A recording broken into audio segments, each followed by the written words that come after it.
Namaste everyone. I am Urdu Pandya International Yoga teacher and she is my mama Asha Pandya, yoga practitioner. Today's session number 7 and आज का हमारा session का नाम है हनुमान आसन। आज हम सीखेंगे हनुमान आसन की प्रैक्टिस कैसे करते हैं, उसके बेनिफिट्स क्या है, उसके अवेयरनेस क्या है, उसके दरमियान आपको क्या ध्यान रखना है। हमेशा बोलती हूँ 3 चीज़ों का ध्यान रखिए। फर्स्ट, राइट टेक्निक, सही टेक्निक के साथ रेगुलर प्रैक्टिस कीजिए। सेकेंड, होल्डिंग, आसन में होल्ड करना है। एंड थर्ड, ब्रीथ पे फोकस होगा। आसन की सही टेक्निक के साथ होल्डिंग के साथ रेगुलर प्रैक्टिस करोगे तो हमें उसके बेनिफिट्स मिलेंगे। सो हनुमान आसन, लेग स्ट्रेचिंग एक एडवांस पोस्चर है। सो जब हम इसकी प्रैक्टिस करना चाहें तो बहुत सारे आसन और भी हमें करने पड़ेंगे। अगर लेग स्ट्रेचिंग अच्छी होगी तो ऑटोमेटिक हनुमान आसन आपका ईजी हो जाएगा।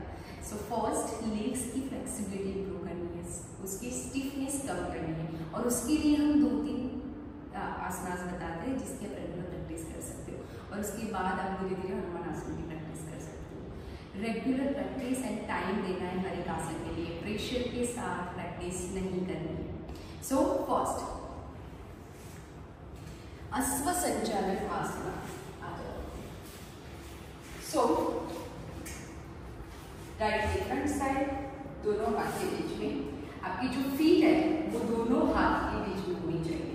सामने की साइड यानी ऊपर की साइड देखना है, नॉर्मल ब्रीथ रखना है and try to hold in Ashwa Sanchalan आसन, हॉर्स राइडर पोस्चर। सूर्य नमस्कार में भी आसन है, ये आसन है और लेग स्ट्रेचिंग इंप्रूव करता है, इनर थाई स्ट्रेचिंग इंप्रूव करता है।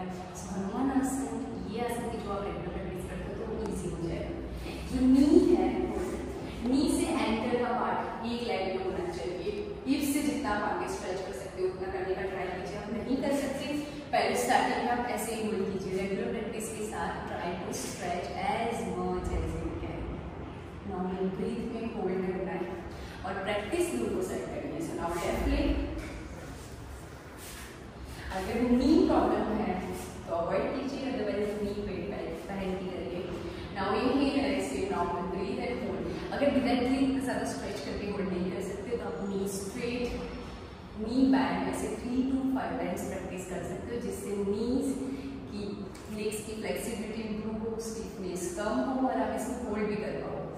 रेगुलर प्रैक्टिस के साथ जब आप इसकी रेगुलर होल्ड करोगे तो आपकी इनर थाई स्ट्रेचिंग इंप्रूव होगी, तो हनुमान आसन हमारे लिए ईजी हो जाएगा। नाउ रिलैक्स, सीधी वज्रासन। सो फर्स्ट, अश्व संचालन, इनर थाई स्ट्रेचिंग इंप्रूव करेगा, लेग स्ट्रेचिंग इंप्रूव होगी तो आसनास ईजी हो जाएंगे। नाउ सेकेंड, आगे फॉरवर्ड बेंडिंग जरूरी है जिससे हैमस्ट्रिंग की stretching improve, leg stretching improve हो, लेग्स की फ्लेक्सिबिलिटी इंप्रूव हो। एक आसन हमारे दूसरे 5 आसन ईजी कर देता है। सो एक आसन के भी जो आप रेगुलर प्रैक्टिस करते हो तो बहुत सारे आसन ईजी हो जाएंगे। सिटिंग फॉरवर्ड बेंडिंग बच्चे आसन भी हमें हेल्प करता है लेग स्ट्रेचिंग है इंप्रूव करने में।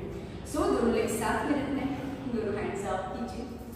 इनहेल एंड एक्सहेल करते करते फॉरवर्ड जाना है। स्टार्टिंग में जितना फॉरवर्ड जा सकते हो उतना ही जाना है।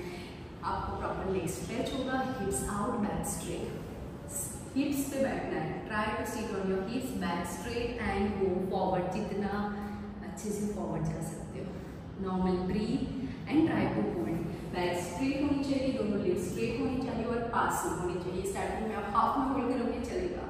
रेगुलर प्रैक्टिस के साथ ट्राई टू होल्ड, धीरे धीरे जब रेगुलर प्रैक्टिस करोगे लेग्स की फ्लेक्सिबिलिटी भी इंप्रूव होगी, होल्डिंग भी इंप्रूव होगी और आसन जो आप कर रहे हो उसको आप और अच्छे से कर पाओगे। सो लास्ट जब हमने किया शीर्षासन हेड स्टैंड, उसमें भी सेम हमारी लेग्स की फ्लेक्सिबिलिटी अच्छी होगी तो ही हमारी लेग अप जाएंगे। Now inhale exhale, normal breath and relax. So sitting forward bending अच्छी हो रही है मींस स्टैंडिंग फॉरवर्ड बेंडिंग भी आप रेगुलर प्रैक्टिस कर सकते हो जिससे लेग की स्ट्रेचिंग हो। Then inhale and exhale, normal breath and now Hanuman asana. So first हम हनुमान आसन के लिए आ जाते हैं वापस से अश्व संचालन में। बहुत सारे ऐसे आसनास हैं जिसकी प्रैक्टिस से आपका हनुमान आसन ईजी हो सकता है, पर ये 2-3 प्रैक्टिस आप रेगुलर कर सकते हो। नाउ हनुमान आसन पे आ जाता है। So first, right leg front side, दोनों पाँव के बीच में आपको हाथ रख, पैर आपके दोनों हाथ के बीच होना चाहिए, नी से एंकल एक लाइन में एंड जितना अच्छे से आप स्ट्रेच कर सको। नॉर्मल ब्रीथ में होल्ड करना है, जितना स्ट्रेच कर सको। आप इतने में ही होल्ड कर पाओगे तो करो, वॉल का सपोर्ट लेके भी स्ट्रेच कर सकते हो या योगा ब्रेक ब्रिक्स का भी यूज कर सकते हो। नाउ हमारा धीरे से एडवांस जब रेगुलर प्रैक्टिस करते हो तो इजीली आ पाओगे। दोनों हाथ हाथ में रखना है, नॉर्मल ब्रीथ रखनी है, एक से एक लाइन में होनी चाहिए, फीट स्ट्रेट, आगे वाला फीट 90। सेम अगर ये आसन को आप रेगुलर प्रैक्टिस करना चाहते हो, इंप्रूव करना चाहते हो, तो फर्स्ट अस्वसंचलन है, देन पीछे वाली नी स्ट्रेट करके होल्ड कीजिए, आगे वाली नी स्ट्रेट कीजिए। रेगुलर प्रैक्टिस जब कर रहे हो धीरे धीरे स्ट्रेच करने का ट्राई करो। जरूरी नहीं है कि फर्स्ट ही राउंड में आप 10 सेकेंड 5 सेकेंड होल्ड कर पाओगे, आप नहीं कर पा रहे हो वापस आ जाइए, इनहेल से फिर वापस ले जाइए, जितना आराम से आप बैठ जाइए। एंड प्रैक्टिस दोनों साइड पे कर सकते हो। नॉर्मल ब्रीथ में होल्ड करना है जितना अच्छे से हम कर सकते हैं। हिप्स लाइन में होनी चाहिए, दोनों लेग स्ट्रेट होने चाहिए, अपर बॉडी स्ट्रेट होनी चाहिए। हिप स्पेस के लिए बोल रही हूँ कि हमारा पोस्चर सही होगा तो आसन इजीली कर पाएंगे और हमें कोई भी साइड इफेक्ट नहीं होगी।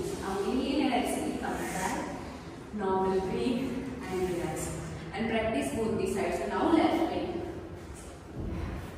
अब आ जाइए लेफ्ट हनुमान आसन में एंड होल्ड कीजिए। हनुमान आसन में आ जाइए, hold. Now try to hold, जितना अच्छे से आप स्ट्रेच कर सकते हो, इनर थाई स्ट्रेचिंग इंप्रूव होगी। फिर नॉर्मल ब्रीथ में आप हाफ में होल्ड कीजिए। आप योगा ब्रिक्स का भी यूज कर सकते हो and try to stretch. Starting में 5 सेकेंड, 10 सेकेंड, 20 सेकेंड, जितनी धीरे धीरे रेगुलर प्रैक्टिस करोगे तो आपका होल्डिंग इंप्रूव होता जाएगा। आसन आप यूज टू, जब रेगुलर प्रैक्टिस करेंगे तो आप यूज टू हो जाओगे और होल्ड कर पाओगे। दोनों हाथ आप कर सकते हो नमस्कार मुद्रा में। Normal breath and try to hold 1 2 3 4 and 5। आप इसमें फॉरवर्ड भी जा सकते हो, जितना अच्छे से जा सकते हो उतना। 1 2 3 4 and 5। Normal breath and relax, leg वापस आ सकते हो। जब रेगुलर प्रैक्टिस करोगे आप सिर्फ नॉर्मल प्रैक्टिस होकर बैठ जाइए। आप अगर रेगुलर प्रैक्टिस कर रहे हो तो आप इजीली पोस्चर में जा सकोगे और आ पाओगे। जब आप रेगुलर प्रैक्टिस करोगे तब आसन यूज टू होंगे, रेगुलर प्रैक्टिस करोगे तो आप ये नॉर्मल पोस्चर हो जाएगा, रिलैक्सिंग पोस्चर हो जाएगा। एग्जाम्पल, आप ये आसन रेगुलर प्रैक्टिस करते हो तो आपकी नेक स्ट्रेचिंग इंप्रूव होगा, आपका पोस्चर इंप्रूव होगा, जैसे फॉरवर्ड बेंडिंग, बैक बेंडिंग और बहुत सारे आसनास भी कर सकते। सो अगेन मेन जैसे मैं हमेशा बोलती हूँ सेशन के दरमियान ये 3 चीज़ों का ध्यान रखना है। सही टेक्निक के साथ प्रैक्टिस कीजिए, रेगुलर प्रैक्टिस कीजिए, कीप ब्रीथिंग, तभी होल्ड कर पाओगे और जब हम होल्ड करेंगे तभी हमें उसके बेनिफिट्स मिलेंगे। So keep doing yoga, stay happy and healthy. Thank you so much everyone for joining today's session. Thank you.